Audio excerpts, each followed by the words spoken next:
सम्मानीय साथियों, सादर सेवा जोहार। आज के इंस्टाग्राम लाइव वीडियो में आप सभी साथियों का मैं देवरावन बलावी स्वागत करता हूं।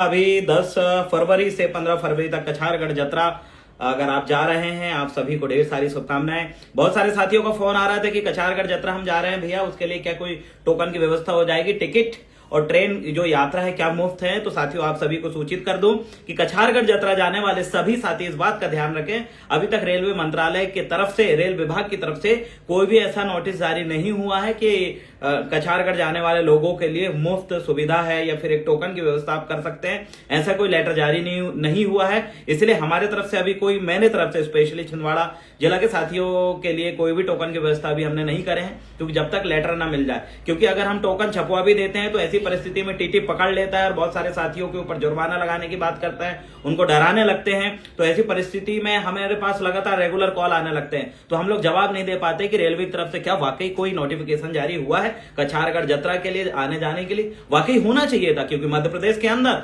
पूरे देश में सबसे ज्यादा आदिवासी अगर किसी राज्य में है तो वो मध्य प्रदेश में है, और मध्य प्रदेश में जब इतने सारे आदिवासी रहते हैं तो उनकी मूलभूत सांस्कृतिक जो स्थल है और उनकी जो परंपरा संस्कृति जहां पर दिखती है, झलकती है, तो वो कछारगढ़ जैसी जगह है। और इसके लिए शासन को और मध्य प्रदेश के जो रेल मंत्री है उनको ये पहल करनी चाहिए कि जिस तरीके से इतने भारी भरकम संख्या, एक एक जिले से लाखों हजारों लोग जाते हैं कछारगढ़, तो उसके लिए व्यवस्था तो होनी चाहिए साथियों। लेकिन मध्य प्रदेश सरकार किसी भी तरीके से आदिवासियों की संस्कृति को बचाना नहीं, खत्म करना चाहती है, और उल्टा आपका जो सांस्कृतिक कल्चरल स्थल है उसको भी पूरी तरीके से छीनने की कोशिश हो रही है। कैसे छीनने की कोशिश हो रही है? क्योंकि बड़ी मुश्किल से आदिवासियों का सबसे महत्वपूर्ण जो स्थल था, एक चौड़ागढ़ भी था जहां पर 88 शंभू शेख की पीढ़ी ने राज करी है। वहीं से प्रथम शंभू से लेकर 88वां शंभू शेख उसी पैनक मणि पचमढ़ी के बाजू में जो चौड़ागढ़ है वहां पर बैठ के शासन सत्ता संचालित करे, जिसमें नार व्यवस्था, गढ़ व्यवस्था और कोट व्यवस्था, लोकतंत्र के आने के पूर्व जिस तरीके से यहाँ के मूल बसिंदों की,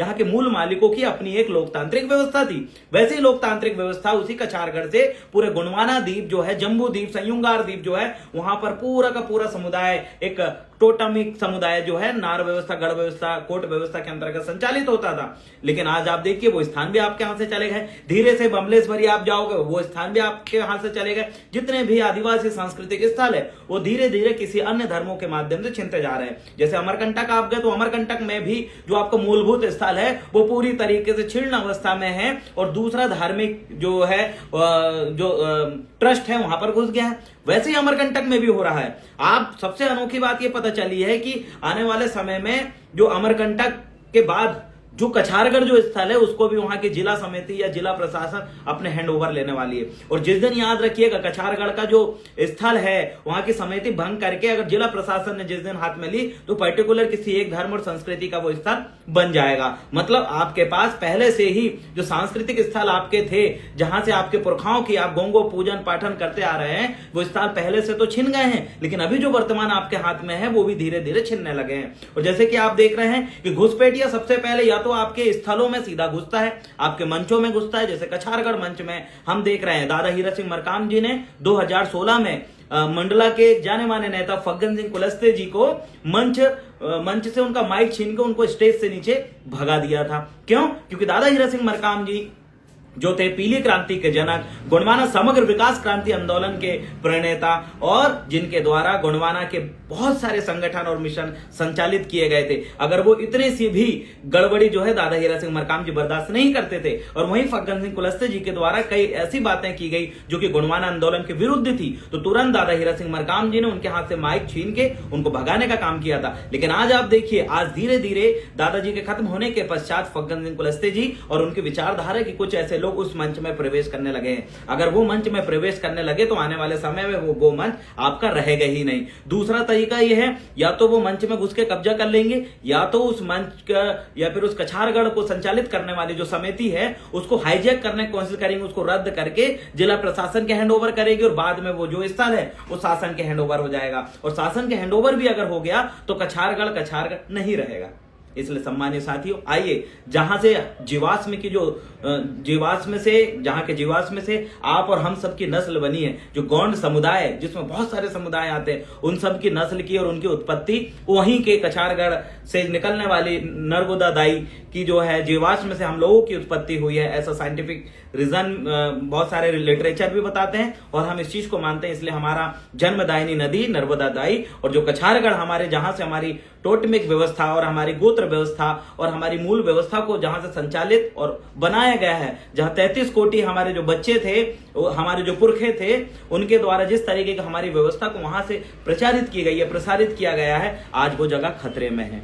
आज धीरे धीरे या तो गलत व्यक्ति वहां पर प्रवेश करके पूरी कमेटी को हाईजैक कर रहे हैं या तो उसको जिला प्रशासन के हैंडओवर कर रहे हैं। याद रखिएगा, किसी दूसरा धार्मिक स्थल आप उसी की तुलना हर एक धर्म के धार्मिक स्थल से करिए। वो शासन प्रशासन और आज भी उन्होंने उन स्थलों को बचा के रखा है। वो तो हमारा सांस्कृतिक स्थल है। आदिवासी संस्कृति को मानने वाला और संस्कृति के हिसाब से अपने जीवन जीने वाला व्यक्ति है और प्रकृति को अपना भगवान मानने वाला व्यक्ति है। आज उसी आदिवासी समुदाय के गौंड कम्युनिटी के पूरे जो कल्चरल स्थल कछारगढ़ है, उसको भी धीरे धीरे विध्वंस करने के लिए, विदूषित करने के लिए उसके कछारगढ़ के समक्ष, कछारगढ़ के खिलाफ में एक और मंच लगने लगा है और उस मंच में संघ, आरएसएस और वनवासी जो बच्चे हैं, जो जिनकी विचारधारा वो है, वो धीरे धीरे उस कछारगढ़ जो जगह है उसको हाईजैक करने के उसमें है। तो आप सभी साथी सावधान रहें, सतर्क रहें। आपकी और मेरी पहल एक कदम कछारगढ़ सांस्कृतिक स्थल को बचाने के लिए रहनी चाहिए और अगर हम ये शुरुआती प्रतिक्रिया नहीं देंगे तो आने वाले समय में कछारगढ़ जैसा जो हमारा सांस्कृतिक स्थल दादा हीरा सिंह मरकाम जी के द्वारा बनाई हुई गुणवाना सेवानाश ट्रस्ट जैसी जगह हमसे छिन जाएगी। इसलिए सम्मानित साथी, आइए जागरूक होएं और ऐसे कछारगढ़ के पवित्र मंच में, कछारगढ़ जैसे सांस्कृतिक मंच में, दादा हीरा सिंह मरकाम जी के द्वारा साज सज्जा सजाया हुआ मंच में हम किसी ऐसे व्यक्ति का प्रवेश निषेध करवाएं। उस समिति से रिक्वेस्ट करके, उस समिति से निवेदन करके जो कि गलत विचारधारा और आदिवासी संस्कृति और गोंडी परंपरा और गुणवाना आंदोलन के खिलाफ बोलने वाले और लगातार भीतर बैठ के चोट करने वाले लोगों का खुलासा करवाएं और ऐसे मंच में घुसने ना दें। मैं आप सभी से अपील करता हूं क्योंकि ये दादा हीरा सिंह मरकाम जी का मिशन है। जिन लोगों को दादा हीरा सिंह मरकाम जी ने उतार के भगाया है, ऐसे लोगों को हम मंच में नहीं आने देंगे क्योंकि हम उसी आंदोलन के लोग हैं और आंदोलन कोई एक व्यक्ति से नहीं चलता है, आंदोलन पूरी विचारधारा से चलता है, आंदोलन उस विचारधारा को मानने वाले लोगों से चलता है। इसलिए ये गुणवाना आंदोलन किसी के व्यक्तिगत आंदोलन नहीं है, ये एक वैचारिक आंदोलन है जो जल जंगल जमीन, हमारी टोटमिक व्यवस्था,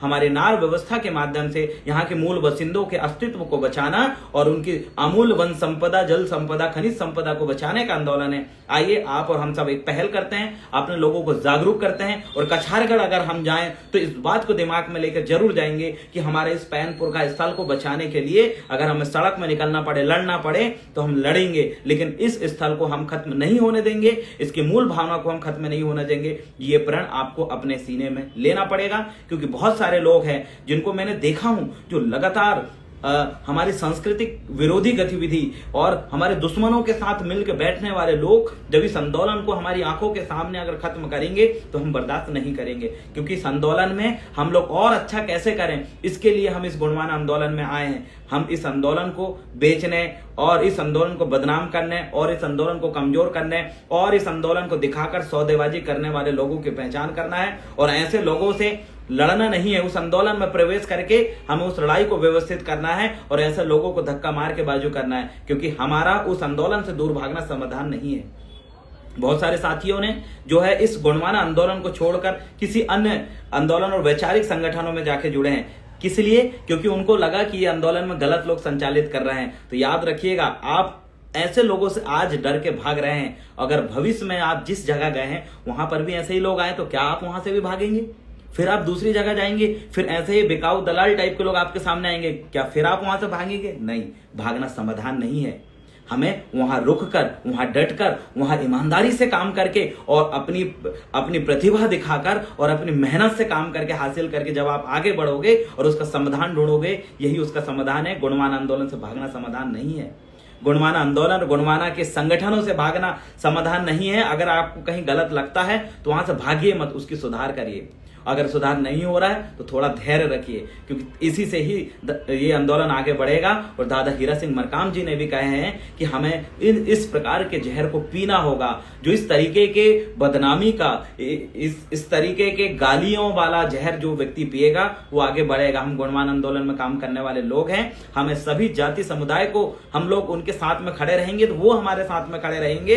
हम ईमानदारी से काम करेंगे। जो लोग गलत कर रहे हैं इनको धीरे धीरे सबक हम सिखाएंगे, लेकिन इसी आंदोलन में रहकर इससे निकलना और आंदोलन से निकलकर भागकर नए रास्ता ढूंढना और समाधान ढूंढना ये मैं कतई उचित नहीं समझता। आइए दादा हीरा सिंह मरकाम जी का इस पवित्र आंदोलन को समझते हैं, गुणवाना समग्र विकास क्रांति आंदोलन की समस्त विंगों को समझते हैं और अपना दायित्व का निर्वहन करते हैं। गुणवाना समग्र विकास क्रांति आंदोलन वह विंग है जिसमें शैक्षणिक स्तर को बताया गया है। शैक्षणिक स्तर मतलब आइए प्राकृतिक ऐसे संस्थाओं का निर्माण करें, ऐसे स्कूल, ऐसे कॉलेज, ऐसे यूनिवर्सिटी का निर्माण करें जहां पर हमारा बच्चा वर्ल्ड लेवल का नेचुरल एजुकेशन, व्यवहारिक एजुकेशन भी कवर कर सके। यह है गुणवाना समग्र क्रांति आंदोलन। क्या है गुणवाना समग्र विकास क्रांति आंदोलन? समग्र विकास क्रांति आंदोलन है आइए कि यहाँ की मूल प्रकृतिवादी संस्कृति को संरक्षण करें और उसको बचाने के लिए नए नए रिसर्च करें और उसमें प्रतिघात करने वाले लोगों की पहचान करें। यह है गुणवाना समग्र विकास क्रांति आंदोलन। क्या है समग्र विकास क्रांति आंदोलन? हमारी कृषि व्यवस्था, किसानी व्यवस्था को कैसे उपजाऊ जमीन को बनाए रखें, कैसे उसकी उर्वरता शक्ति को बनाए रखें, कैसे कृषि व्यवस्था में हम एक टेक्निकल और व्यवस्थित बिना कीटनाशक वाली खेती करके कैसे आगे बढ़ें और कैसे संपन्न हो। यह है गुणवाना समग्र विकास क्रांति आंदोलन। क्या है समग्र विकास क्रांति आंदोलन? कि हम जो पहन रहे हैं, जो चीजें हम इस्तेमाल कर रहे हैं, इन चीजों को हम खुद कैसे बनाएं, आत्मनिर्भर कैसे बने। यह है गुणवाना समग्र विकास क्रांति आंदोलन, जो हमें यह बताता है कि व्यवसाय के क्षेत्र में जाएं और जो चीजें हमें दैनिक जीवन में सबसे ज्यादा जरूरी है उनको खुद बनाने के लिए कोशिश करें। यह समग्र विकास क्रांति आंदोलन बताता है। सामाजिक संगठनों के माध्यम से सामाजिक व्यवस्था और समाज में फैल रही बहुत सारी दिक्कतें का समाधान करना, यह है गुणवाना समग्र विकास क्रांति आंदोलन, जिसमें एक चीज में विकास नहीं, समग्र विकास, कि कैसे हमें जंगल को बचाना है, कैसे क्लाइमेट को संतुलित रखना है। क्लाइमेट जो चेंज हो रहा है, प्रकृति का वातावरण, गर्मी एकदम से बढ़ जाना, बरसात के एकदम से जाना, ये क्लाइमेट को कैसे हमें ठीक करना है, कैसे पेड़ कटने से बचाना है, कैसे अधिक अनाधिक जो खदानें खुद रही है इनको कैसे रोकना है, इसको रोकना और क्लाइमेट चेंज को समझना, यह है गुणवाना समग्र विकास क्रांति आंदोलन। क्या है समग्र विकास क्रांति आंदोलन? आप इस चीज को समझिए। दादा हीरा सिंह मरकाम जी ने इस आंदोलन की शुरुआत सिर्फ विधायक बनाने के लिए नहीं करी थी।